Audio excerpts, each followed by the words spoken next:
call to order the Comprehensive Land Use Planning Committee meeting of Thursday, April 25th, 2024. We stand for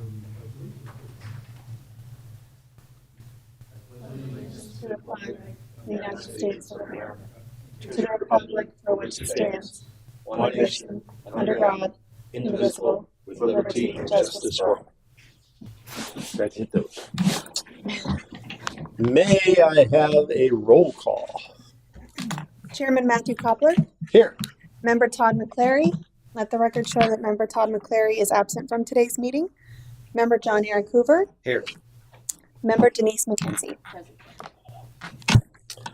Okay, next on the list is comments from the general public, and I see no one has signed up, but does anybody want to speak? You know, we can't compete with council meetings if you don't speak. Any topic or something specific to this? Land use, I mean, you know, if you think about land use, you can work anything into pretty it, general. so, yeah. But thank you for your non-comments. We appreciate that. Next, comments from city manager and committee members. I guess I'm the city manager, so I have no comments, but we'll start over here. I do have a comment. Yes. I was listening to the city council meeting on my drive back today. Sorry about that. Sorry about that. Where you coming from, New York? West Palm Beach. Yeah, it's on. It is on. Yeah, you have to kind of lean into that a little bit. Anyway, I listened to the city council meeting and about the priorities and goals. Eric, I appreciate that you brought up about dredging not being in the priorities, especially when we're talking about like our wetlands and, you know, preserving the river and, you know, we're the coastal and conservation and coastal management. When this is like what we're talking about, how can it not be at the forefront of what we're doing? I don't understand that. Yeah, but that's exactly my point as well. And I don't understand how that went to vote and then makes no sense to me. We're a waterfront community on the river.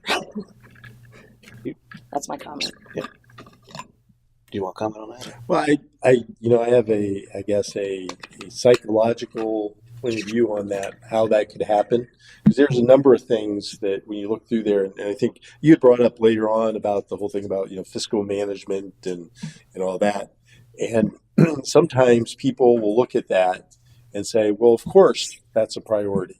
You know, who doesn't think that? And then when they have the opportunity to actually do the vote with little dots to put up there, they pass it over because, well, of course, you know, we do that and we move on. So I guess I'm not really surprised that it didn't happen. But we don't do that.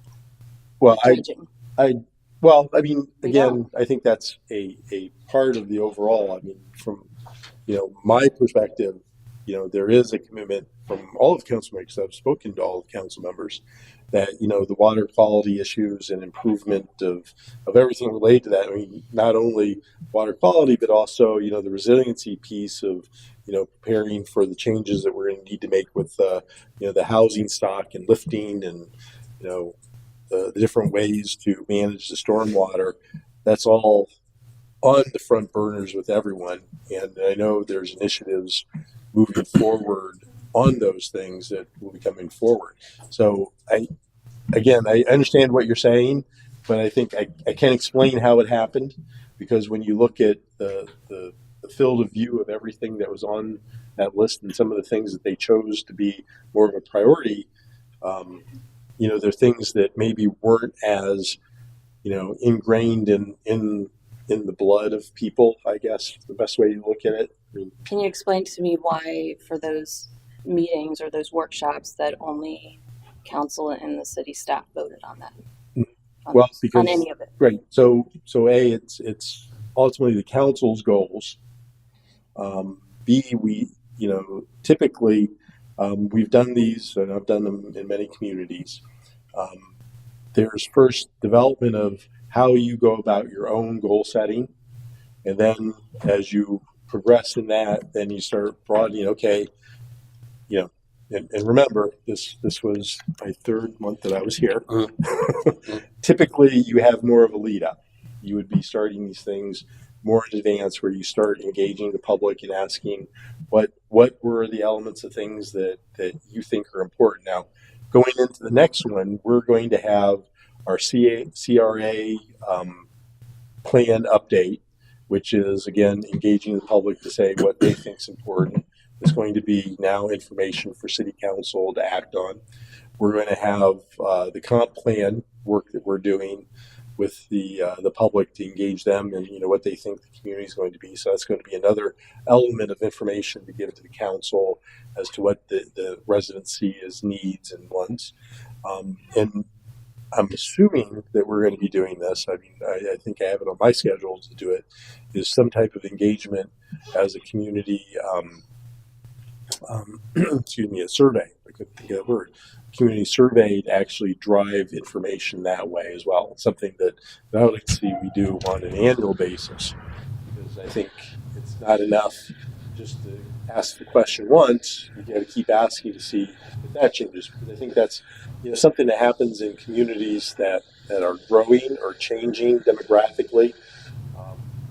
That priorities do shift amongst the people that's there, and unfortunately, here at the council chambers, there's a little bit of insulation that happens, and they don't often see that change that's going on within the community until it shows up in the council. If that makes sense. And so doing those type of surveys actually allow to see that shifting of what people believe in advance of it actually becoming an issue where people are now coming to the council and thinking about what's driving the change. And I think, kind of see right now where as we talk about development, that there is this mindset of what people believe is the right type of development. And in some communities that drives communities apart, because they're never able to come to grips with finding the sweet spot in the middle that everyone, which is part of what Tammy and her group is going to be doing for us, is to try to find the sweet spot of what people really want to see in the water overlay district. But it really is coming together and finding the common grounds, which goal setting really is. And for the first attempt at goal setting, the council has not done goal setting before. The first one really had to be about how they work together, and how they can make a decision on what they believe their goals to be. Again, in that meeting, there was only one dot put on the water quality issue, and I didn't go back to look to see if But that if was. you ask residents, I'm pretty sure the residents would have more to say about the water quality issues and things like that. And I get that this is like step one, right? This is going to be an annual thing that we do, so it's not the end of the world. But it does seem like we've taken a step back. That we started to get momentum on it, and then I hear Bob say that people are just dredging it themselves, but that's not allowed. Mhm. You have to have somewhere for the dredging material to go. You can't just do it. You're going to mess up other people's job. So it's not. Well, Something's wrong. if someone's dredging themselves, they're not following the law. Right. But And nobody so even challenged him on that. So Because I haven't seen any large scale dredging going on. So if he's saying dredging, I think what he's talking about is if they're putting in or repairing their docks or seawalls, there may be a little bit of dredging going on with that. Go ahead, if you don't mind. Dave Mueller, 5439. Blue Point Drive. Even got Gary to say it the other night. Anyway, I believe what he was saying is people are taking it upon themselves, getting their own permits and doing it that way. That's not what I've experienced Okay. in my own neighborhood. There are people that are doing it that way. And to some extent, canal maintenance is a different level of dredging. And that can be obtained, those permits and stuff can be obtained pretty easily. As opposed to dredging a channel that is Understood. in the main river, which is a different animal than a canal. Canals are man-made, they come under a different thing. In fact, Devin Aaron is looking at that right now. He's meeting with DEP and EPA to really facilitate what that's going to take, because he's interested in doing it himself. Right, but that's just for his property. No, I get that. So, I mean, how does that benefit? That's one instance I know. I know of others that have gotten permits and done it themselves as well. So that's the only thing. Okay. Thanks. Thank you. I obviously and I speak for myself, not necessarily the whole board, but I have a feeling that the whole board is committed to those things. While it doesn't show as a priority on there, which again, I brought it up. It kind of baffles me why we wouldn't make that change. But that being said, it's on the list as an opportunity allows item, and I can tell you if I'm going to continue to push for it. And I'm sure the board is on board with that as well. It's very important. Again, it didn't shake out that way on that list of priorities, but it is a priority, even though it's not listed as one. And obviously, those priorities can shift from year to year. So I have a feeling as we go forward that might be addressed maybe at the next one. But we're going to still move forward, from my perspective, on a lot of these things. We're actively meeting, we're actively pursuing funding. So I wouldn't let where it falls on the list speak more than it really means. It's an item that's definitely of importance. So it's a priority to me, personally. No further comments. Thank you. I'm good. I'm good. Okay, moving right along. Why can't your meetings go straight? Get a new chair, maybe. Let's see, agenda, comprehensive land use plan update, conservation, coastal management, element objectives and policies review, evaluation. Tammy Vrana Consulting. Thank you. Nice to be here with you today. I believe on Monday, Ashley sent out a cleaned up copy of the conservation related goals, objectives, and policies. We're not going to get into the coastal management stuff because I got to the point where it was like such an explosion. It's almost there, but I didn't want to send it to you and be confused later on whenever we're trying to go through it in a more orderly fashion. We can talk, if we have time, we can always talk about some of those issues at the end of this meeting. So what I had provided to you was, you had my little note on the front. It was dated the 22nd of April. So I thought what we would do is just kind of roll through these, and wherever I have, are you not seeing, Matt? What are you looking at? I lost it. Keep going. I'll catch up. Don't worry. Okay. So we could just scroll through page by page, so I can pick up any of your comments along the way, and then we can talk about any.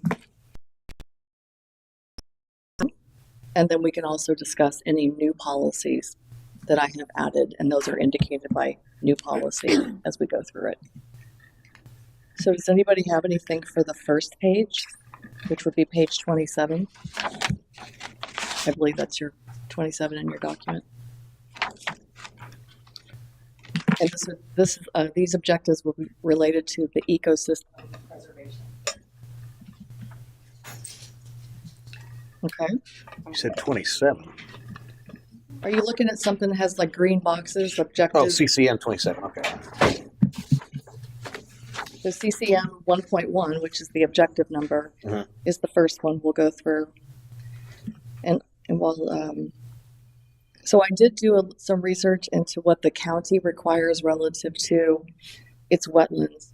And it does a classification system very similar to what almost identical to what the city does.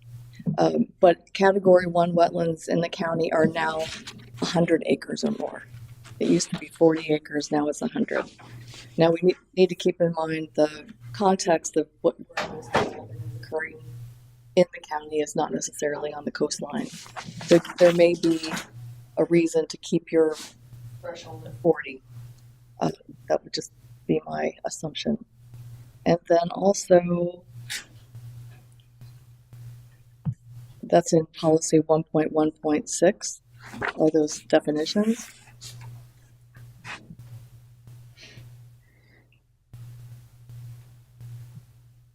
And then,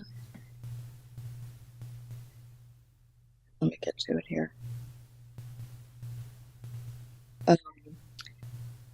The 1.1.10 upland buffer for a category 1 wetland is in the county they have, well, actually the city, there's 30-foot upland buffer around post-development category 1 wetlands. For anything lower than that, category 2 and 3, they defer to the water management district. So for those more pristine wetlands, you would have that larger buffer, but then it probably would be a 25-foot buffer from the water management district.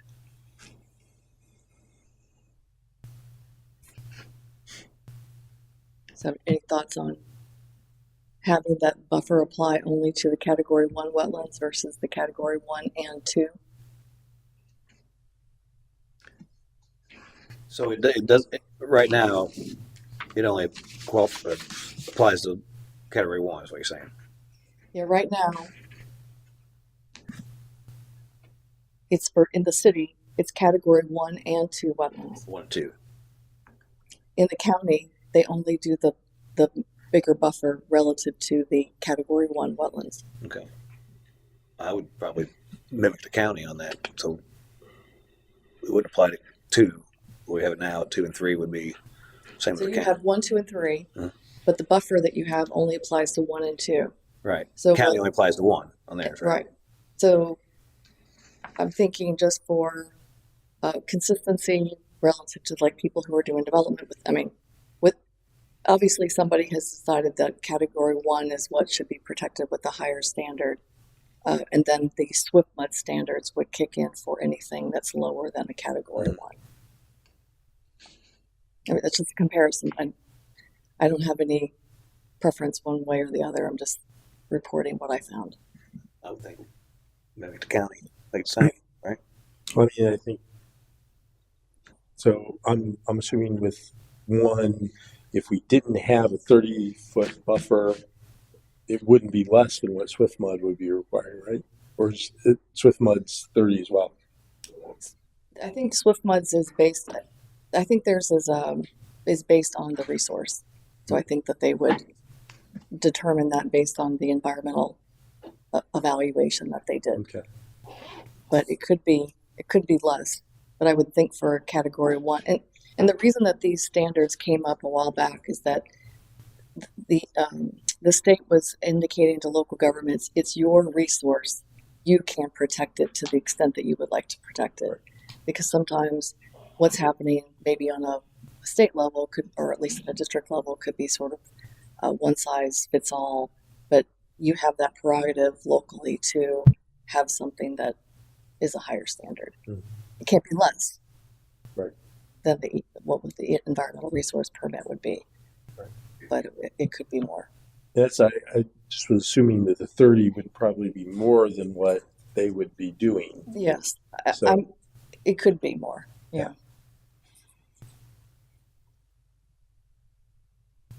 But I would think that in a community where the ability to hold on to stormwater and soak up stormwater, that buffer is really important.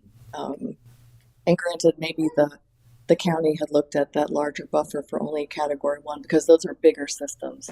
And so that, proportionately, I guess that buffer is more protective of that bigger system as opposed to, maybe it would be more appropriate to ratchet that down to a 25-foot per the water management district for the lower level categories.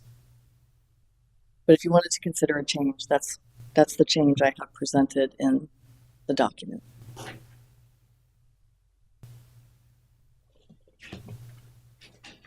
Any thoughts? So we've heard from you. Yeah. So you're saying like on CCM 111, 2 and 3, that would Swift Mud would be who defines the buffers for those. So any development that has wetlands on site requires an environmental resource permit from the water management districts, regardless of 1, 2, or 3. But we would defer, the city would defer to the water management district for those lower level categories. Or you could keep the 1 and 2 if you want that higher standard. That's certainly something that you could just maintain. I prefer a higher. You like the higher standard? And the category 2 wetlands, can we have an example of that? Category 2. Do we have that map? So the maps actually are, they're the Swift Mud land use and land cover maps. They're not necessarily generated by anybody, but they have categorized them on a colored map. We had it before. I don't have it up with me now, but those would be those that would be less than 40, but more than, let's see what word it is here. Whoop, on the wrong page here. Less than 40, more than 5. And the buffer for the category 1 is 30 foot? 30 foot. It's right now, it's 30 foot for category 1 and 2. Right. And so on what's the buffer that the county, if we went to the county standard, what would the buffer be dropped down to? So it would be 30. Well, would they be, defer to the water management district. do we know what that is? I don't know if it's done on a case by case basis, but I believe it's 25. So you're talking about 5 feet additional?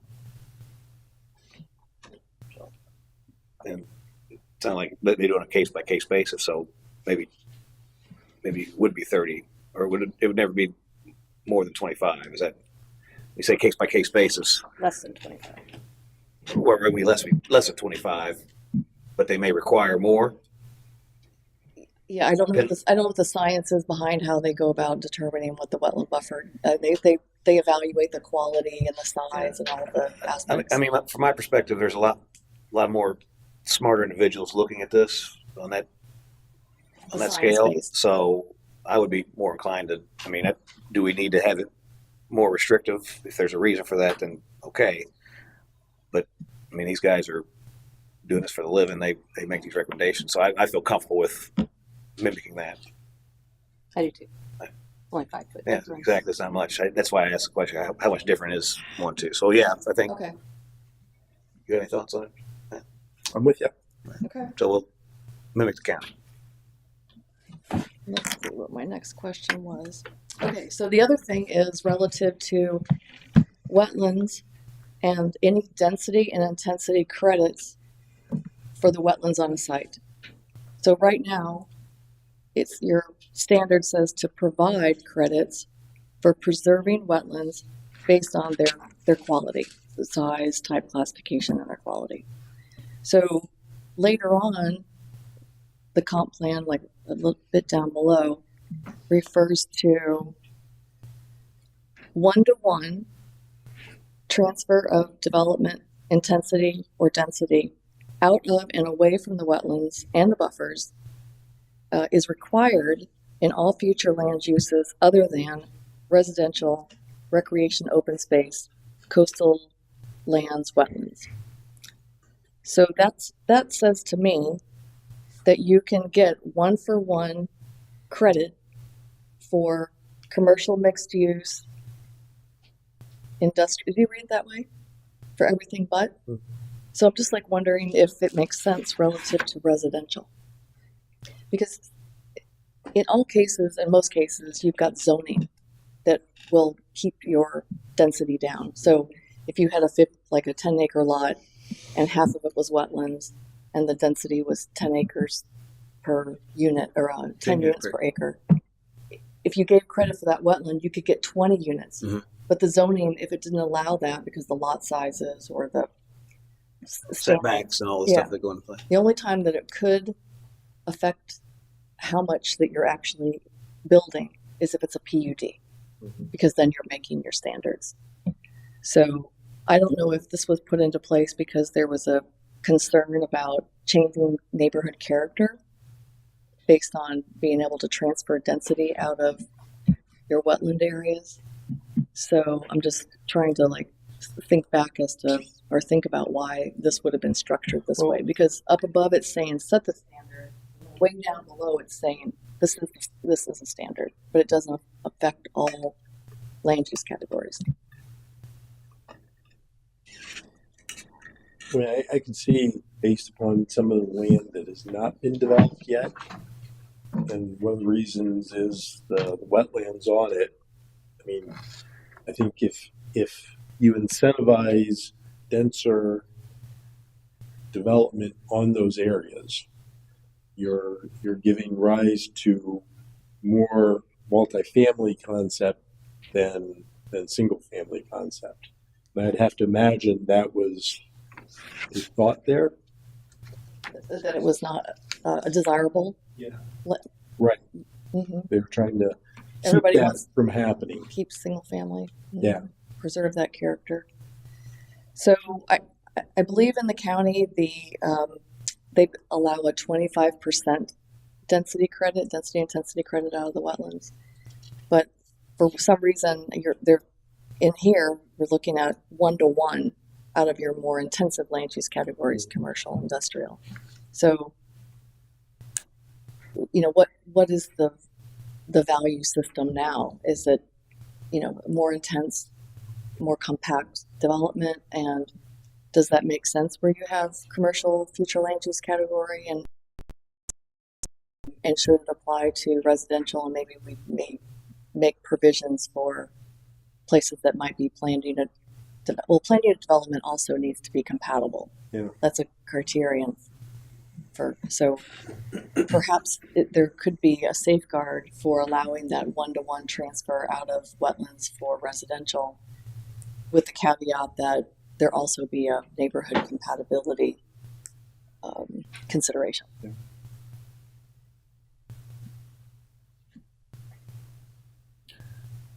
Our densities that we have, I think residential for 18, 18 is the maximum. right? Is But that it's- relatively low compared to other? Is that So in the city of Port Richey, you have one future land use category residential.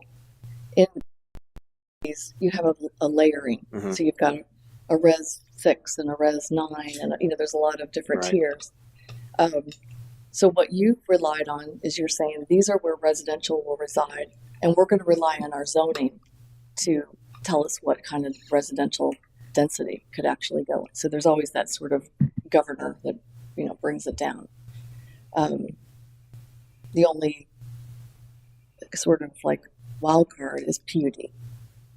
PUD should be something that provides a community benefit and certainly is compatible with surrounding uses. So as long as you feel that your criterion control over that, which I think you do, you have, as I've gone through recently, there's 19 criteria in order for you to get a rezoning and I think a future land use plan amendment. They're kind of related that way. Well, for the PUD, be a rezoning. Mm-hmm. So as long as the city is considering all of those things, you could have some controls as to how much density would be going in. Now, granted, too, some of your wetland areas are probably abutting residential, and some of it's very category 1, a lot along your coast. So again, maybe that's a place where you don't necessarily want a whole lot of additional units, just because of the vulnerability considerations. So maybe this is something that we look at a little bit deeper when we get into future land use in the future. But I guess be thinking of that. We can come back to it next meeting, so you have some time to dwell on that. But I think if it says we should have a standard, we should have a standard that makes sense. I think kind of looking at land that has not been developed in the city, but has some developable land. I think because of the small areas that they would be able to develop, you would tend to think that, so I guess the way I look at it now is those areas that a single family development makes sense, for the most part, has been done. Right. And so, because you're just not going to get the units on the land to make sense of the money to develop. So the concern would be that, one reason they're not profitably developed right now is because there's a high development cost. They're in areas that either are impacted significantly by, although probably not pristine wetlands, but high keeper wetlands, ones we don't want to have a lot of impact on. And the second piece is that they're probably more prone to the impacts of coastal flooding. That we're going to, Issues of evacuation. yeah, we're probably even going to put more difficult development standards on them to build them up and out. And What's really important in your land use decisions is that there is attention to your comprehensive plan policies and also to the criteria that you have in your land development code.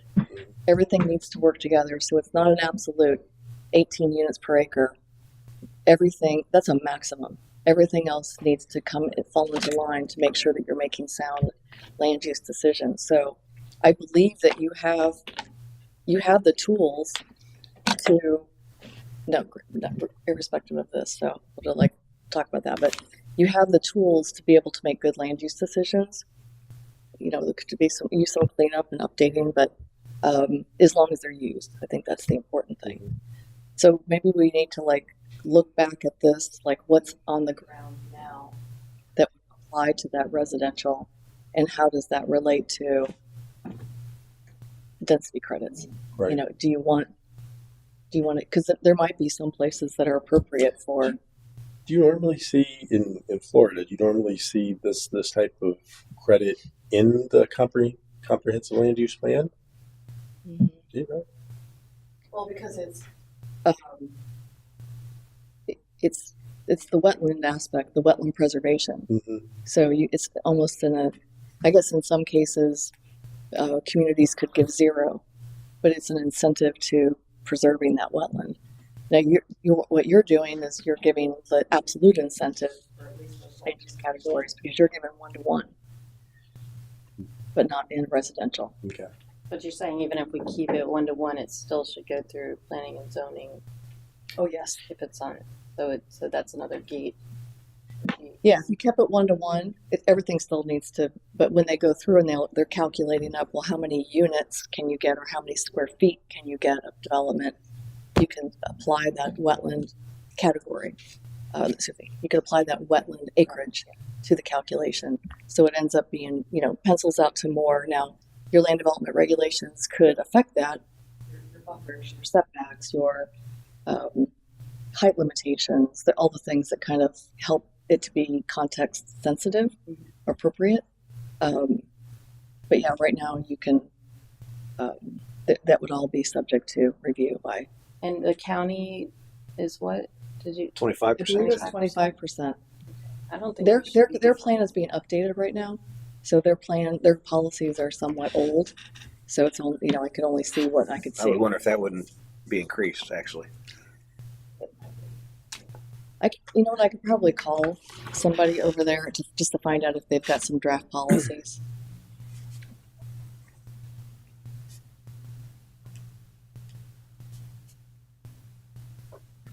Okay. We're going to have another bite of this apple next meeting, so Yeah. we can come back to it. Okay, let me see what my next question was.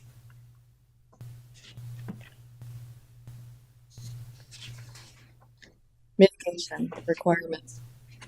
I believe that Mr. McCleary was asking regarding the ratios. So this would be if you disturb a wetland, how much wetland do you need to mitigate for? So if you disturb 1 acre, do you have to replace it with 1.5 acres? Sorry, excuse me. I did look under the Army Corps of Engineers. They had for impacted wetlands or other waters of the U.S. So those would be your higher level, mostly coastal wetlands, I would think. For Category 1, it's 3-to-1. So for every 1 acre that you disturb, you have to provide 3 acres. Category 2 is 2-to-1, and a Category 3 is 1.5-to-1. And that's for preservation. Then they have something for restoration and enhancement. Also, another question was, how long should the viability test be for those replanted wetlands? So, I think we had 3 years for herbaceous wetlands and 5 years for forested. So, excuse me, we had 2 years, 2 and then 5. So 1 to 3 years allows you to assess immediate survival and establishment and early detection of issues. And 3 to 5 years monitoring allows you to evaluate for long-term trends.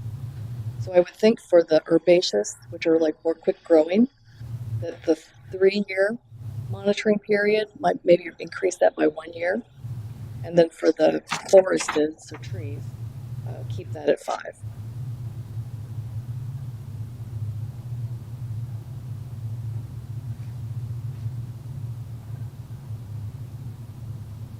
Okay with that? And then, and maybe we should wait till the next with Mr. McLaren to kind of talk about, because he was questioning those wetland mitigation rates, and that's not a strong area for me. So, I think we have some comparisons, but what's the right fit for Richie? So, okay. So just rationale on when you're disturbing those, all of them had a higher ratio to, so if you disturb an acre on the category 3, it was 1.5. Is that what you said? Yeah, these are for those are for impacted wetlands or waters of the state of the U.S. So those are probably your coastal wetlands, and then you could have the other agencies that are involved. SwiftMud, they probably would have theirs, and actually, So in use, let's say I disturb an acre and I have to give an acre and a half back. That when I give that acre and a half, am I expanding my wetlands? Actually, you're putting someplace else. It's what you were saying before about the science and who has expertise within their agencies.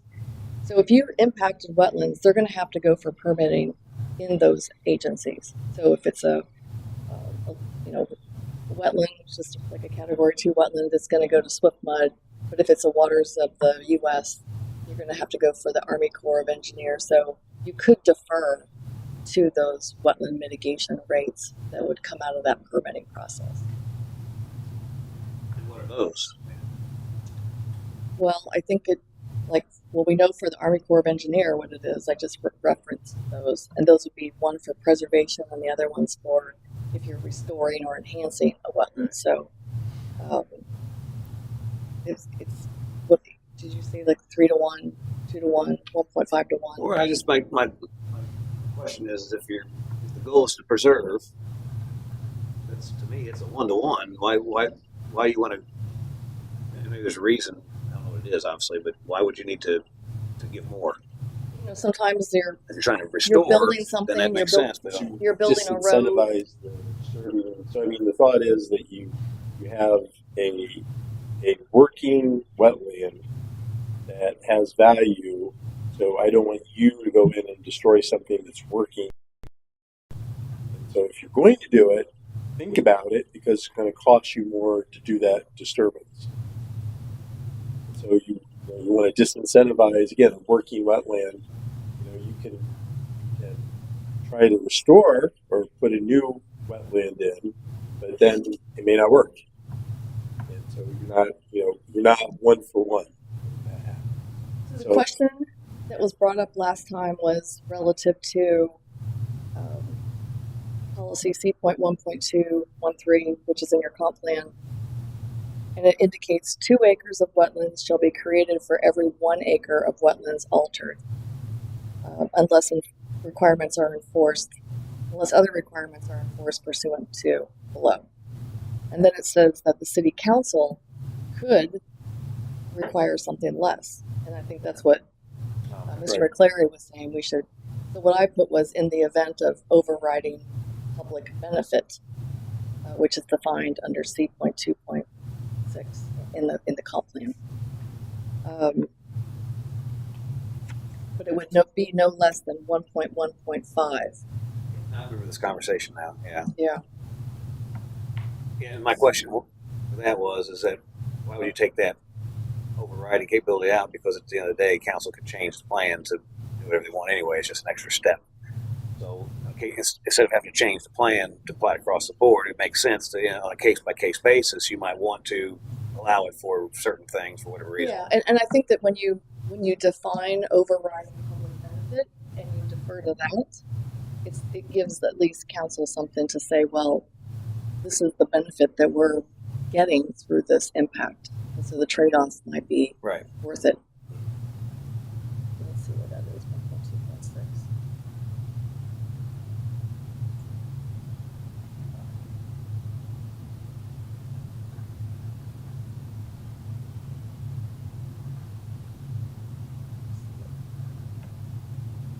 I'm even all lost in my numbers.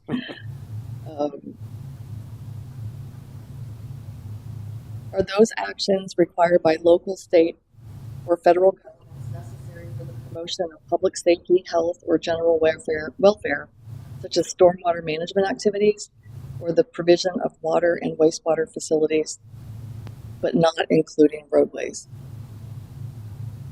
Not including what? Roadways. So if you wanted to do like a stormwater management project and you had to clip a piece of wetland in the process, then that could be something that you were able to reduce that mitigation Right. requirement. Decided upon.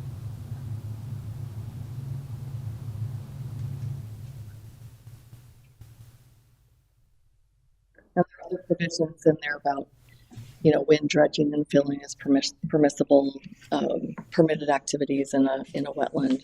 So those are all from your existing plan.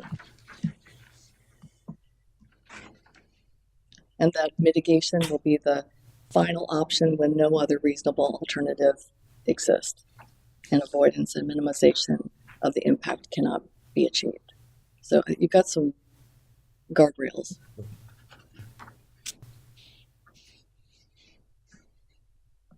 And feel free to stop me as I scroll through these looking for the next thing I need to talk with you about.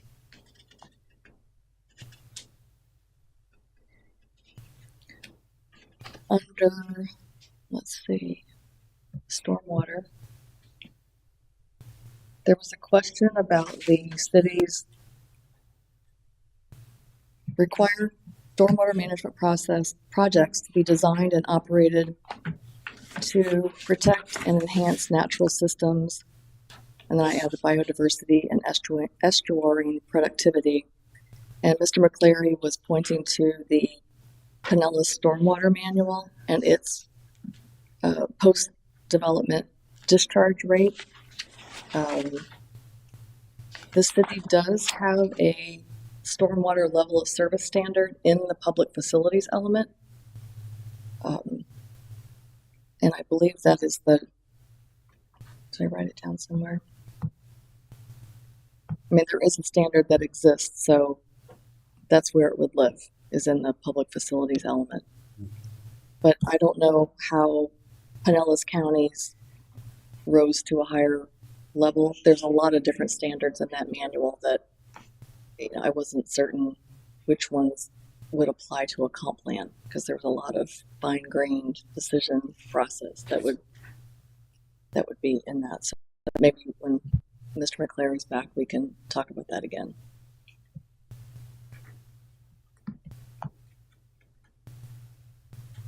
And I think that, here it is back here. I put it in the back. Stormwater management facilities must accommodate the 25-year frequency, 24-hour duration design storm under peak flow, which is typical. But I don't know if there's something that's higher. Right. Does the city have That's ours, right? in your comp plan? Isn't the answer? It depends upon where it's at. What's the condition that you're? Well, I think that I mean, that's a minimum, right? that's the minimum. So when you're reviewing development and they're doing their on-site stormwater retention, they need to make sure that they can accommodate those peak conditions, 25-year frequency, 24-hour duration storm. And then there's some water quality standards as well. Typically, those standards are a lot. I mean, those are very mathematically based. They When are, you go into a development, yes, I mean, there's a lot of math because I've seen the calculations. yeah, I'm trying to because they think have to know how big the pond's going to be, right, exactly. I mean, and then also the you know how big it's going to be, how the drainage is coming off of a site, how to treat for the quality to make sure that it's not impacting the receiving water that it goes into. So there's a lot of science that goes into that, but that's where it's important to have your standard because you know at least this is what they're going to design for. right. So I guess to that end, is it that standard? So the update was 2020. Does that go back to 20 or 2000, or is that 2020? Because I know that there's been a lot of change in what is the accepted This is probably storm rate that you should be building to it's nowadays. probably 2009. Okay. So 2020 is the horizon of the plan. So nothing's been updated since probably 2009. Okay. But if there's new standards, Well, so I'm like, because I know in a lot of the more urban areas that I've been, those stormwater standards are really crazy. I mean, it's not 25 years that they're building to; it's the 50 and plus. do you know if your adaptation plan mentions anything about stormwater standards? And I have all of the slides.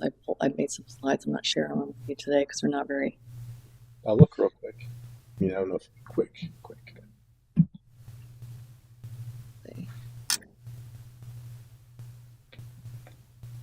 Yeah, I don't see anything citywide, and that would be something citywide.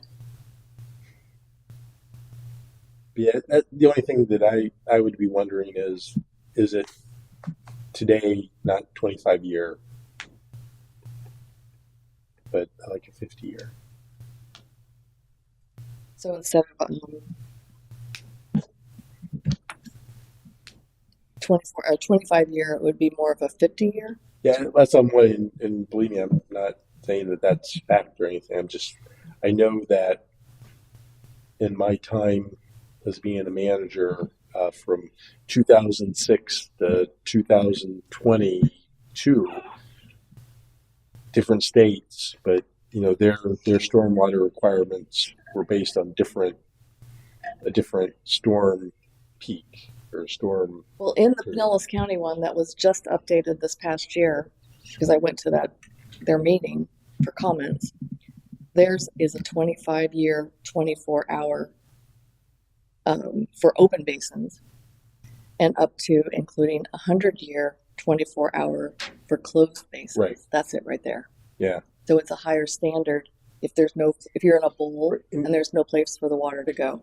And even more for if you don't have a basin. So I mean, so again, in some of the urban areas where I was at, you can't build a basin, and you don't have parking lots to put an under The surface. basin is a drainage basin, like an overall, like Watershed. you're in the coast, Yeah. things are flowing off to the coast, right? But when you're inland, some areas are actually a depression, and it's a closed basin. There's no place for the water to go. Right. So that way you have to account for that. They usually call them. They have a special designated flood hazard area or something along that, or drainage area. Yeah. So typically in the urban areas, you're building to whatever the pipes are. If the pipes are designed at a certain standard, you can't put more water in there in a short duration than what that's going to allow. Mm-hmm. So you either have to have in-ground storage or Yeah, you have to do dig down deep and have a swimming pool. Sort of thing. Yeah. I guess that's and I don't know the difference in all this, but that's just what I was Yeah. thinking of, is maybe the 25 year is not an absolute that Yeah, we need. it's not one size fits all. Right. It's got to be in the right. Okay. Okay, let me do more investigation on that because now I have a sense of what we were thinking of.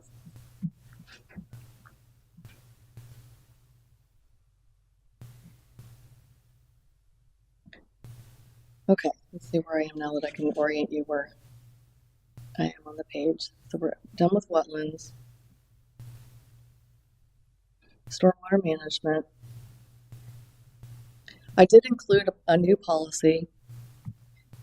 You have outstanding Florida waters within the city, and those have a higher water quality standard assigned to them by statute.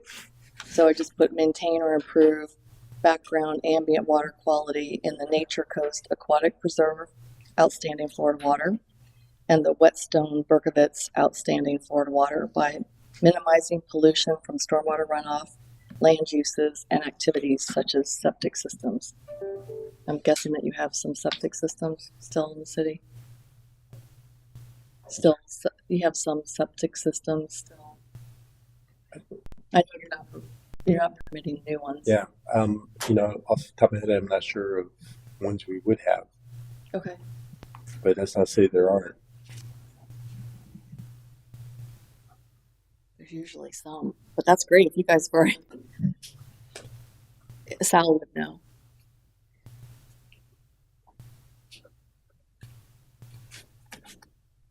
So anyway, when you're doing your land use decisions and it's affecting an area around that, just to look at that with a little bit of a higher lens. And then I'm moving down to page 33, habitat protection.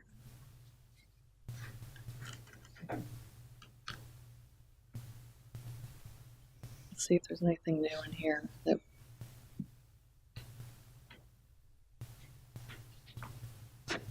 so I did indicate living shorelines as a measure to promote the use of living shorelines as a sustainable and effective approach to habitat enhancement, and then other aspects of coastal resilience. That's policy 1.2.10. Then 1.211 is, and that's on page 34, local fisheries, promote sustainable fishing practices, marine resource conservation, and habitat restoration initiatives to support local fisheries, recreational boating, and marine-based industries. So you want to keep your fishes happy so people continue to want to go out and catch them.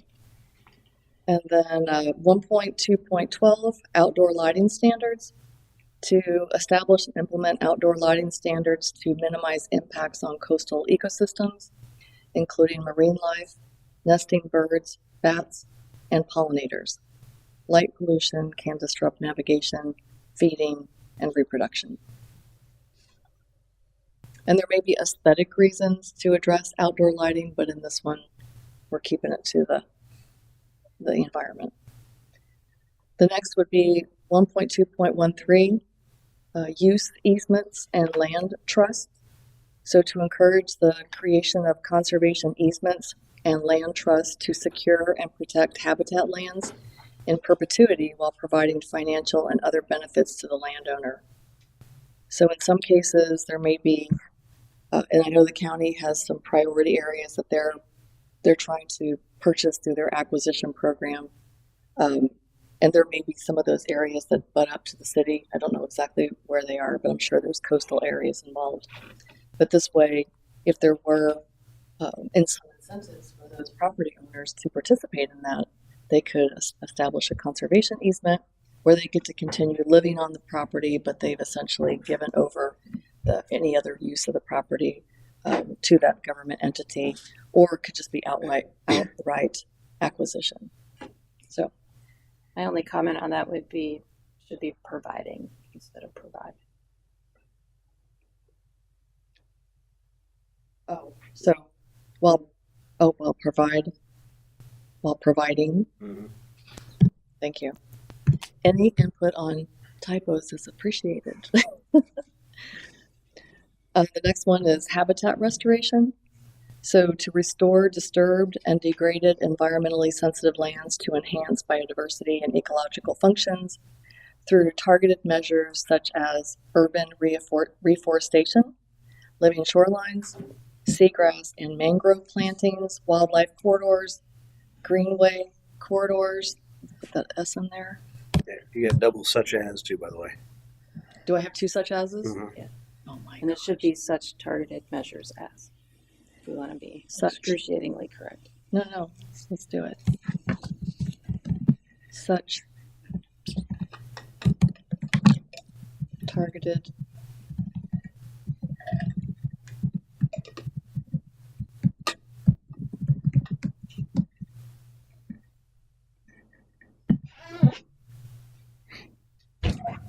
Oh, I see. Got lost. We'll just make a big, there we go, fix that later. And the last one is, and this is something you may or not want to do, but integrated pest management. So to implement and promote integrated pest management strategies that reduce reliance on chemical pesticides in favor of less toxic controls only when necessary and in accordance with those IPM principles to minimize adverse effects on biodiversity. That's also to minimize adverse effects on biodiversity.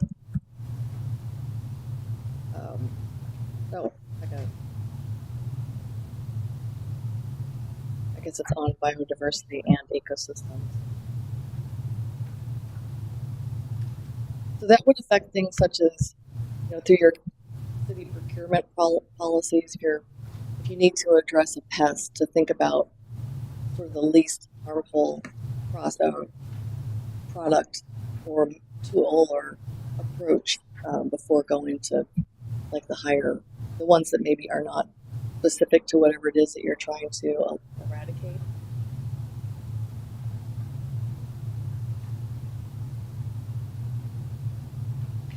The next one is air quality, CCM 1.3. And that's pretty much cleaning up the policies that you have relative to automobile and added truck emissions. And then if there were any issues, who you would contact with the Florida Department of Environmental Protection. That one's short and sweet. The next one is water conservation. So these are just ways that you can go about conserving your water. So it's just ideas. When you update your 10-year water supply facilities work plan, it's nice to be able to show how you're conserving water, what kind of programs that you have or you want to implement. So this is sort of a menu, but in that one you're going to want to be more specific as to what you're actually doing to increase consumption, per capita consumption of water. Xeriscaping. Xeriscape? Xeriscape is drought friendly plant, I don't know, maybe it's like we could call it like Florida friendly. What did you call it? Lots of rocks. Well, it could be rocks, but it also No, could but be, then, like you said, drought friendly plants. Yeah. Florida natural. That doesn't need a lot of water. Florida friendly, but maybe we could expand upon that just to make it a little more plain language, right? I've never seen that word before. You haven't. It really hasn't been used as much in the last decade, probably. It was there for a while, but then I think they realized it wasn't plain language, and so they started using Florida friendly. It was really drought resistant, suited for that environment, so you don't have to do a lot of not only watering, but pesticides and fungicide. When your plant's in a happy spot, you don't need to apply stuff on it, including water. Go back to the stormwater and wastewater reuse projects. Sure. So Which policy? the same one, A, there's a stormwater and I'm assuming that's added wastewater. Where are you again? 141, item A. It's the one right above the question. So am I in the same section or I'm going back up to where stormwater is? You say So it's in the 1 same section, yeah, it's a Oh. water conservation measure. Oh, okay. CCM 1.4.1. Page Okay. 36. Go ahead. You have stormwater and wastewater. Is wastewater already there or is that added? It's underlined, that's what's. Oh, I added it. So tell me what your situation is with wastewater. Well, my concern with the use of gray water, Yes. so processed wastewater, is that we know that there is a lot of PFAS in the systems. Okay. And you're not required through wastewater to remove PFAS before you discharge back into the environment. So here's, and You don't, you I don't may have sound intelligent here, but it's only because I've become intelligent. As we're looking at what we need to do with our well fills and our water treatment, one of the issues, so one of the ways that we would get rid of PFAS, so we would do the treatment, the filtration, we're going to have a PFAS discharge, something that we have to get rid of. And of course, really, there's no way to get rid of PFAS. Except the accepted way to do it is you do a very deep well and you inject it down into an aquifer that's not going to see light of day for millions of years. No guarantee that it's gone, but it's just not going to percolate up. And so that led to the question about where's all this coming from? How's it getting into it's getting into our wells? And one of the things that the EPA is going to be looking at, I don't know if they started looking at it, is that when you start using this treated water, it's not treated for PFAS, it's going into the higher aquifers. Yeah. So all we're doing is effectively getting more PFAS into the well, into the aquifers, where a city like us, our wells, majority of our wells are probably 80 foot deep. We have one maybe it's 120. But the odds are that it's getting back into the system a lot quicker because we're going this way and not, coming up from that way. So I don't know if it's a policy we really want to Yeah. include. And so, because reclaimed is considered a water, Yeah. water reuse, water Yeah, reuse. yeah. But you don't have a water treatment plant, do you? Or water? No, wastewater? we don't. And But so, do you accept county reclaimed at all in the city? I don't think so. So let's just take I'm not aware of it. And I guess that's one of the reasons that I flagged that in my mind when I saw that is, well, it must not be in there now. No, Let's not open the door. no, and that's good to know. Yeah. And also, if no one's asking you to accommodate reclaimed water to begin with, and there's this other added reason not to, let's just take it out. Okay. Mhm. It is a standard water conservation type. It's a Yeah. water source. It's Right, yeah. No. Good point. I wonder, with all the push for reclaimed water, how that's playing into that, because Yeah. that kind of is a big Yeah, issue with that. it really is, because in talking with the engineering firm that we had talking about the PFAS, they're not aware of anything that the feds are doing yet on it. But he assumes that at some point they're going to start narrowing down on that as well. But you have this issue of benefit. If you want to relieve the stress on the water systems, that reclaimed water is a benefit, and so does the possibility of the introduction of more PFAS into the aquifer outweigh the benefit of reducing. I mean, to me it seems easy, but to the EPA and people that determine these things, that it must be more of a calculation. Thank you for that information. That's good to know. Yes, sir. Can you state your name and address, please? I'm gonna make a song. All together now, Dave Mueller, 5439 Blue Point Drive. My house is one of them. A lot of houses are plumbed for reuse water and have separate meters and everything there. So at one point in time, somebody made an attempt to try to do that. Well, I don't think you're not getting reclaimed water. No, we're not. we're not. I shut that meter off because the rate was higher than my other one. It's cheaper to water with the other water than that, and it's not reclaimed water. It's coming out of the same pipe. Same water. Right.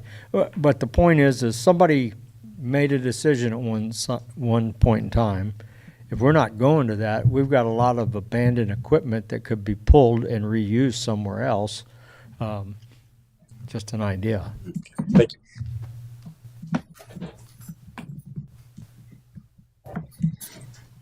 Okay. And then there's the water shortage plan, which is required to be whenever the county issues that restriction. Then on the page 37, objective CCM 1.5, the statute does require that the city address energy conservation in the conservation element. So I just added some things in there. The new policy regarding auditing your city buildings and facilities and operations. So that's usually there's a grant. Have you done that in the past? You probably have. Energy audits. Like Yeah, in other states I have, yeah. Not here. So over time, it's good to do.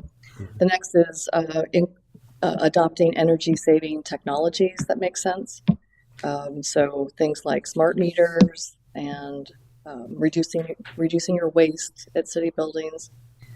The next is 1.5.3 city projects and procurement. So actually having energy efficiency in mind when you're planning your capital projects and also when you're procuring all the items that you have to procure in a city. Green buildings to encourage energy efficient building designs, technologies, and retrofits that minimize energy consumption and cost to residents and businesses. And it's not the last one. 1.5 addresses urban heat islands. And so the reason that's here is because when you have these concentrated pockets of heat producing rooftops and asphalt pavements, it makes it hotter and therefore you need to use more air conditioning to, and also, it just makes it less comfortable for people to be outside. And ways that you could address that would be expanding your tree canopy, making sure that you have airflow corridors when you're developing things. You could use or could adopt standards for green roofs and living walls. Cool roof technologies and cool pavements are a big thing right now. There's a lot of universities that are looking at different white paint surfaces and different kinds of asphalt. And then also, you can strategically place new green spaces within your developments to help bring down. I installed a paver patio and driveway in the back of my house because I'm off an alley, and I cannot tell you how hot it made my backyard just putting that paver in. It was night and day difference. Southern exposure, and then also parks, gardens, community gardens. So these are just things to think about as you're. Botanical gardens? Say it again. Botanical gardens? Well, it could be botanical. Parks, gardens, community gardens. Would you like botanical? Is somebody thinking about that? Well, actually, I read a study on with the living walls and botanical gardens, and botanical gardens actually in urban areas have a higher. They reduce more temperature than living walls and some of these other things that you talked about. And so again, you look at it for a city of Port Richey, and we don't have these large acreages where you're going to have a botanical garden, but they suggested that you could mimic botanical gardens in smaller pocket parks throughout the area. So my thought was, because there's a whole goal that's related just to community education and engagement. So getting the community on board, because even as a homeowner, you can plant 30, they have this program called like 30 for the birds. 30% of your yard, you could do some planting for wildlife habitat. Well, you could do the same thing relative to sort of heat mitigation. Right. Or even just to be thinking about, if someone had said, oh, you're going to have a lot hotter backyard when you put those pavers in, maybe I would have picked a different color or, just education. I see a lot of the rooftops now, a lot of people are doing black roofs. Like, what is that doing to their electric bills and also just radiating out into the environment? So, it's just education. When you know better, you do better, right? So I think that it's everybody could have some little bit of responsibility, and a lot of these projects could be great community projects. You know, people love to get involved and have a project to work on together. So, and the last one is renewable. So just exploring opportunities for solar energy generation on parking lots, on big commercial roofs like a Walmart, and then other large open spaces. So there's just more ideas. They're planting a seed, and as you're doing things, you might think, oh, well, we could do that in this location. The next one is CCM 1.6 cultural resources.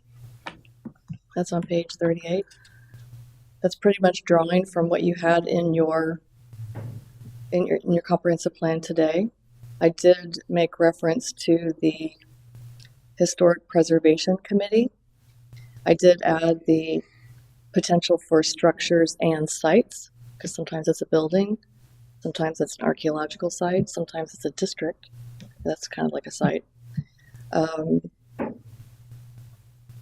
And then under 1.6.1, waterfront district survey, this is an original one in your comp plan, to seek funding for a historical archaeological survey of the waterfront district. So I added Cody River Landing waterfront district. And I don't know if that's appropriate or not. And that's something we need to talk about is Cody River Landing just the area over on the west side of 19, or there before it had some area to the east? So this is another conversation, but I'm just curious as to how we would describe those areas. Landing Yeah. would be the WOD district, Just WOD. yeah, Just WOD. so the east side, So if you extended WOD over to the west side, what?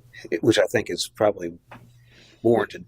Well, you know, initially that first planning effort did show that piece that's down off the river on the east side of Mhm. US 19. But you know, as we're directing people to pay attention to certain little sub-districts, it might be good to have names for those.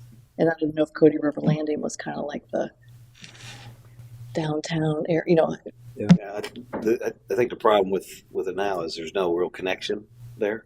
You know, we talked about under the bridge, hike Right. bike trail, whatever, but it's kind of a separate. But that's a need, right? Right. So I think as future comes and we possibly get that connected, then that would be we would extend that WOD concept. So right now for this though, Cody River Landing waterfront district is okay, or how would you like to? Well, I kind of agree with what you said earlier. Is that even though it may have, you know, we may extend WOD over to that area. That area is different than what we consider to be Cody River Landing. I think. Right. I mean, I think those are two different. Yeah, I think identities there. there's Well, there's now, there's but a- I mean, I think it's depending on what happens. there's a planning area, and then there's the branded area. Right. So I think that's where, but the community, they think about the branded area. So we need to make sure that we're Well, that is the east side right now. west side, West. other side. Cody River Landing's west side. Oh, yes, yes, yes. Yeah. I have a thing with Upside north and down. south. It's from where I grew up. I just West side. Yeah, and I think that's what the discussion we just had there is. I think he's looking at the planning area and not the branding area, Yeah. because I think it is different there. Just like So we should going a leave, little bit further. we should just leave this. It says waterfront district right now. Is that sufficient waterfront district? That's probably generic enough that you could encompass the So other. let's just get rid of my Cody River Landing. I was trying to update it, but obviously. Yeah, I think the branding though is going to creep at some point to over there. And it could, like you said, when there's that connection, Right. it really could be Right. almost an expansion of the district. Okay, next one is waterfront uses and public access.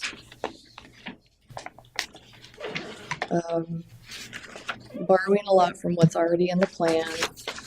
There's a policy about categorizing your shoreline uses as either being water dependent, water related, water enhanced, or non-water oriented for development applications.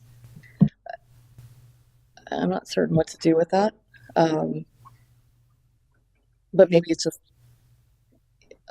I'm not certain. What do you think that relates to? Like, why would you want to define? I mean, you pretty much understand with what's being proposed as if it's going to be I mean, if it's something water dependent, it needs to be on the water, right?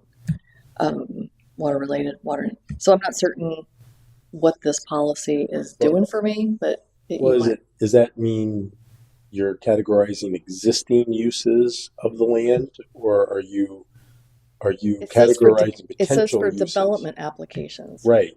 So you're coming in, and I'm Okay. going to process it, and I need to know, is this water dependent, water related?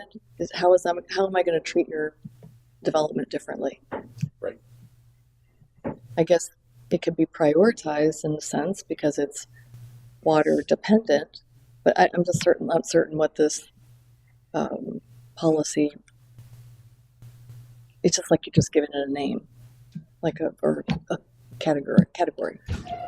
Yeah, do we have any references to those categories? Code on development or what? I wonder if maybe the idea was to eventually, It gets put some criteria, maybe for prioritization. Well, I mean, the next section gets into that, because it's saying prioritizing, the water-oriented uses on commercially designated waterfront land.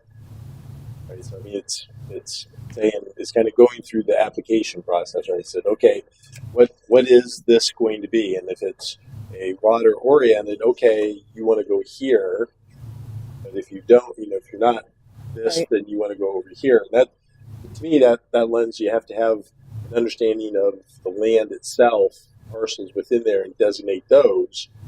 Because Well, it seems like we need to define somewhere what water enhanced and non-water oriented is, because, for instance, if somebody wanted to come in to your waterfront area and they wanted to put something that wasn't water related and wasn't necessarily conducive to the vision for that area, you could pretty much say it's really not in line with, it doesn't meet this priority area for a water dependent or water related use.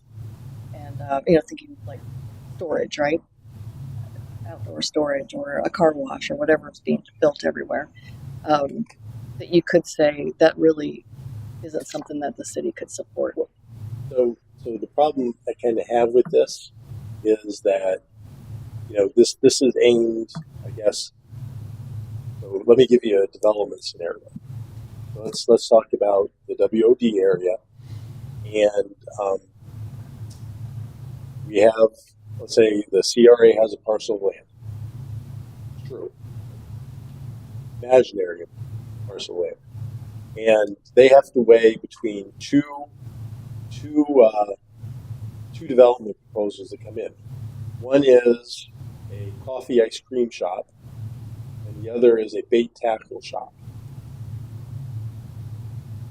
So now, using this, that is a water-related, water-enhanced, possibly, the bait tackle shop, or water-dependent. I mean, you could fit in there the ice cream shop / coffee shop, It's strong, a non-water oriented. non-water oriented. But unless it's fish ice cream. just real quick, They have bacon ice cream, I think. that might not be too bad, actually, bacon ice cream. So if you're But my point being that depending upon what is going on in that area, if it's not going to be a predominantly sport fishing docks, where it's, I'm thinking of Tarpon Springs, where there's a mix of uses there around there that I think in the immediate area where the boat docks are, it's more oriented towards water dependent, water adjacent. But everything else around there, well, this is is probably more- related more to working waterfronts. yes, So, but I could imagine in a place like Tarpon Springs, a big part of that waterfront is public access. Yeah. And when people are there, they need ice cream, right? Yeah. So the thing is, what do you do with this? If you own the property and you're making a decision as to who's going to be the person who leases or owns a property, that makes sense. But if somebody rolls in and they've got a parcel of land and they want to put an ice cream shop on it, you're not going to say it's not water. Could you say that? Right. No, I would agree. I mean, but I think, you know, you kind of create, though, the impression that guides people making decisions later on that, Yeah. well, you know, we're prioritizing water-oriented uses on commercially designated waterfront land. I think this Which, needs by to, the way, right now we have restaurant, I mean, which aren't water uses. So I mean, we're already not going down that road. yeah, because it's not a, maybe one time in history or for a lot of years, there probably was a working waterfront, right? There's a lot of fishing boats were going out, but now it's become more public space. It's, Diverse. yeah. It's more. Aren't those restaurants water enhanced because they have pull to your boat to get off, Yeah, that's water enhanced. That's a good point. That's a good point. dock your boat, and eat? Well, I would challenge you on a couple of them. I think this needs to be tied to a, Theoretically. Yeah, theoretically. if someone's coming in and they're asking for some type of a rezoning or whatever to be able to accommodate, or if the city's disposing of land, and I think that the water orientation to that use could be used as a criterion or as a prioritization consideration. But right now, the way it stands, I don't know that it really, if there's any teeth in this, right? It says in accordance with adopted plans, so you have to be consistent with your plans.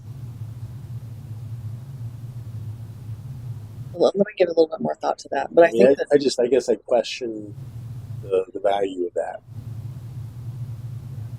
because you have plans and you're looking for, If somebody came in and wanted to put a storage unit there, we probably wouldn't prioritize that. Definitely not. Yeah. And that's, I mean, I think there are a lot of, you know, an auto shop, service shop. And I think, though, the zoning kind of takes care of some of that, especially the WOD. I mean, you're not going to put an auto shop, repair shop there. But what would worry me is that you could easily,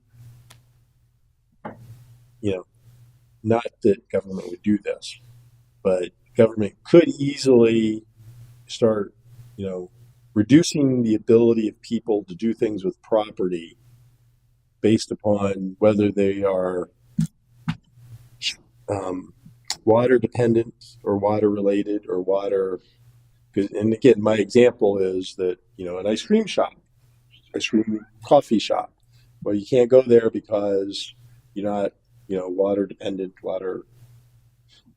it's very restrictive. Yeah, that's I guess it starts restricting what And those also, could be. when this policy was written, of course, I've struck through a lot of it. When it was written, you did not have the WOD standards.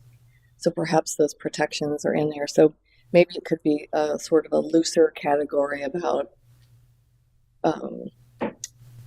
you know, giving some sort of consideration to the water orientation or water dependency. I think it can probably be streamlined down a bit because it really does have everything in there. Environmental regulations, you know, emergency management, hurricane evacuation plans. So it's stuff that you're already looking at relative to all your developments. But I just think it's not really honing in on what it needs to. It's a Well, little think about too. like a river walk and boardwalk, and you have stuff along there on the non-water side Mhm. that ice cream shops or whatever. Yeah. Those are They're not on the water, but they're well, they're on the water, but they don't have any, other than the fact that there's a boardwalk that walks you right in between it. I mean, think about John's Pass or whatever. You walk along the water. There's all kind of stuff there. oh yeah. I see what you're saying. Yeah. Mhm. So, and also if we develop that down there and have some kind of river walk or whatever along there, you would probably have some stuff to do along there that wouldn't necessarily be water related. Yeah, I just think that there has to be more context to regulations. Because again, you know, what you might see on a pier on a working dock in New York City, you're not going to see, you know, on a pier in Clearwater. Right.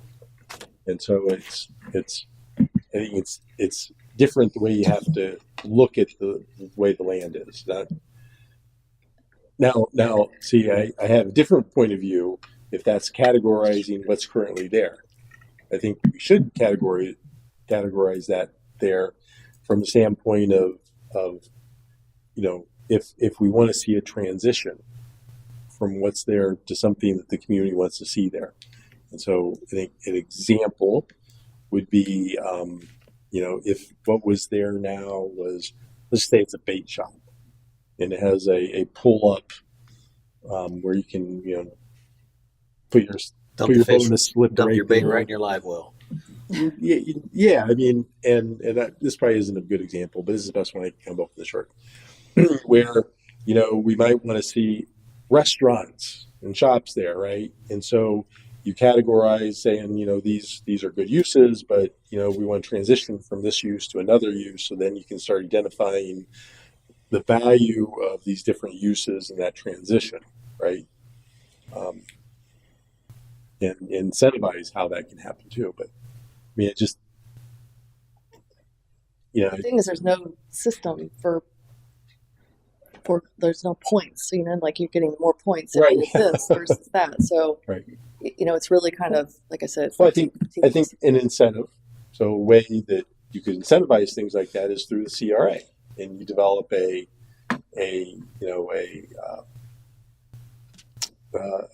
grant or loan that allows it to provide renovations or you're improvements to your attracting building. as opposed to regulating. Right. Yeah.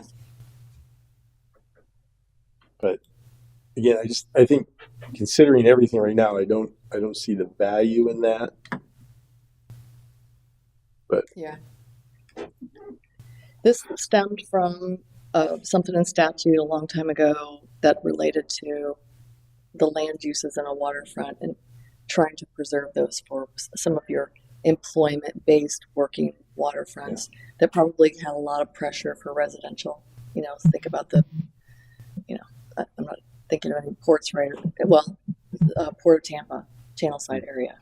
The port has its property, but all that residential is trying to get closer to the water, and it really impairs what they can do because they've got secure areas. And so I think this, like I said, it's a legacy from something else and maybe didn't really apply so much to Port Richey. I'd agree with The that. next one is marina siting criteria. That's simply just pulled from your comp plan. So just probably give that a little bit of a scrutiny, a little bit of an extra eye just to see if it makes sense. And then the marina plan review. All these, again, were like requirements from statute. The next one, 1.7.5, regulatory framework. Implementing standards and regulations in the land development code, which you've done. And I'm going to just take away Cody River Landing in that one as well, because let's just keep it generic. It used to be called the Intermodal Waterfront District, but I haven't heard that in a while.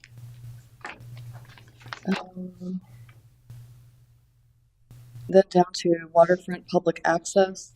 Maintain and enhance public access to waterfronts for the use and enjoyment of beaches and shorelines. Such access may be enhanced through land acquisition, easements, public right-of-way, street ends, parks, trails, and parking areas, consistent with the need of residents and the natural resource capacity of selected areas and the Coastal Zone Protection Act. Would this be a place we could add developer agreements? Yeah. Mm-hmm. Yep. Mm-hmm. Is everybody good with that? Developer agreements? Yeah.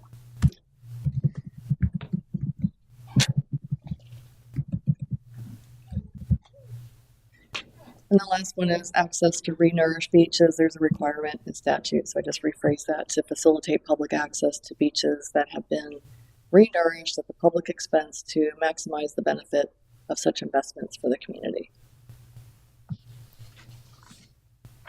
And that is all I have for you that's in a good shape. But I have worked feverishly on the other parts. It just was not ready to present. So is that, and I'm sorry to go back, you're just way too fast. And my Oh, brain sorry, doesn't think that sorry. fast. 5:30. So- I was just like trying so- to get you guys out of here. Well, I do, but I have questions too. So when it talks about facilitate public access to beaches that have been renourished, is it talking like a private?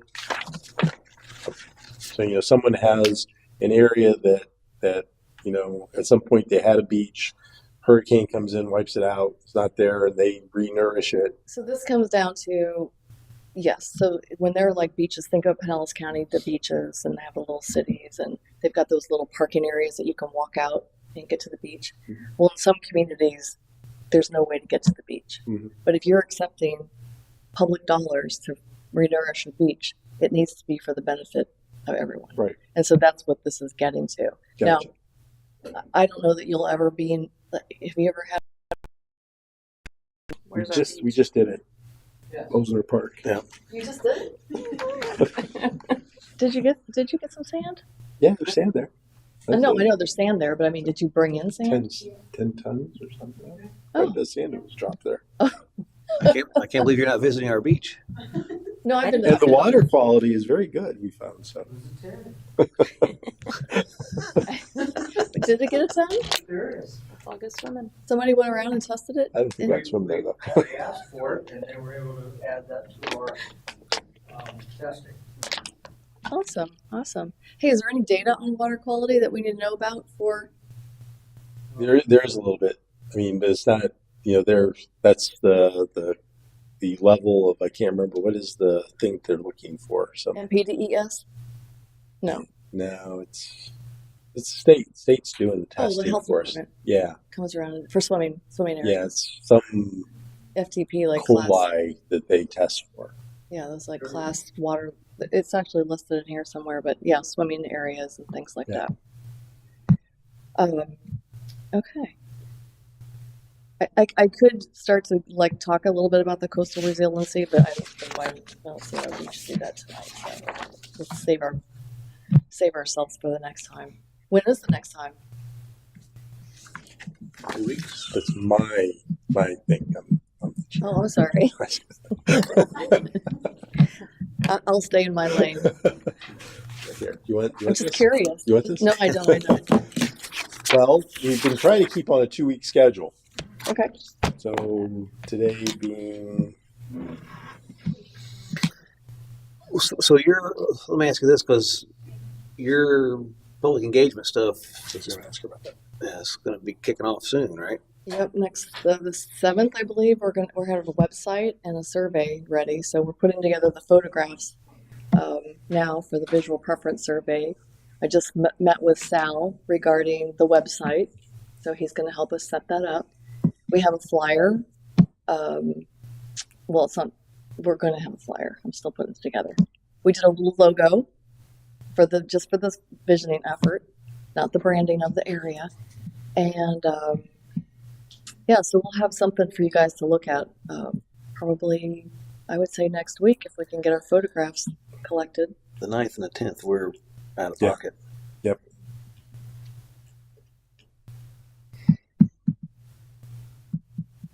Keeping on a Thursday would be what, 16th? Be the 16th. That would be the 3rd. Yeah. Okay, I'm looking right now. So that would be the 9th? Is that the 9th? No. 16th. Yeah, it'd have to be the 16th. We're at the Resiliency Conference down in. Do we want to look at Oh, stuff TBRPC? before- Resiliency Conference? Yeah. TBRPC? Yeah. Okay. When Yeah, are you it's- planning to like launch the website and everything? We have it on our schedule, I think, the week of the 7th. So shouldn't we be before that? Don't we want to review all that first? Oh, good, yeah. Let's see, there's the 2nd. The Assets Advisory Committee on the 2nd, right?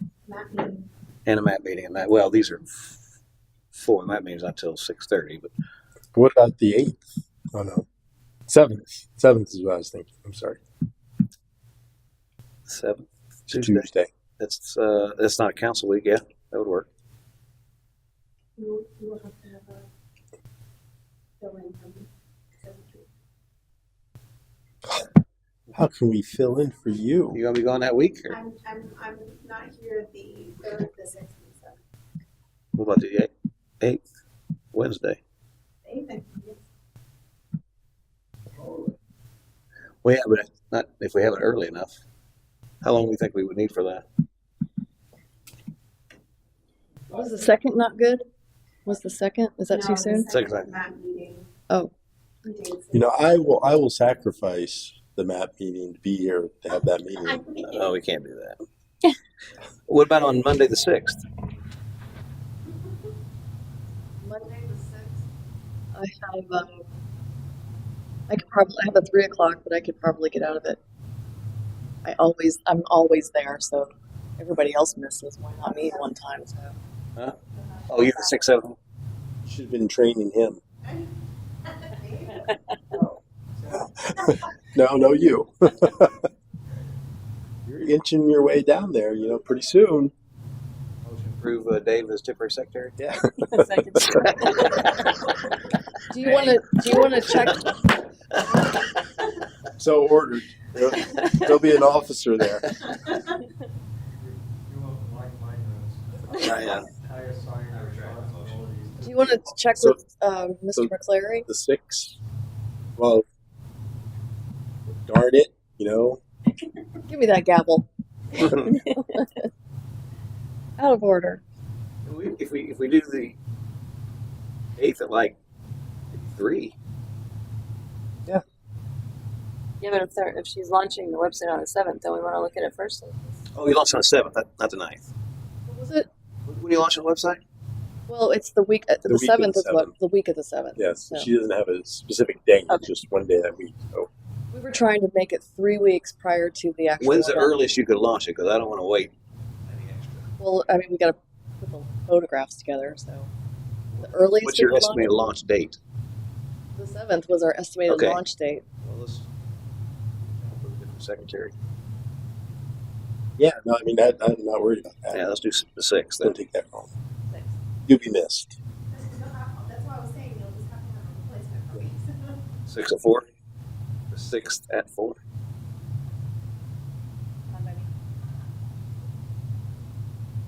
The 6th. Yep. 4 o'clock. 4 o'clock. Alrighty.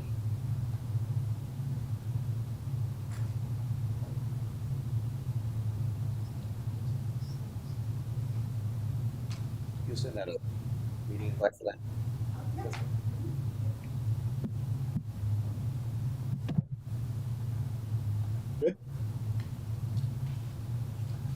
Is there anything else? You need to talk about?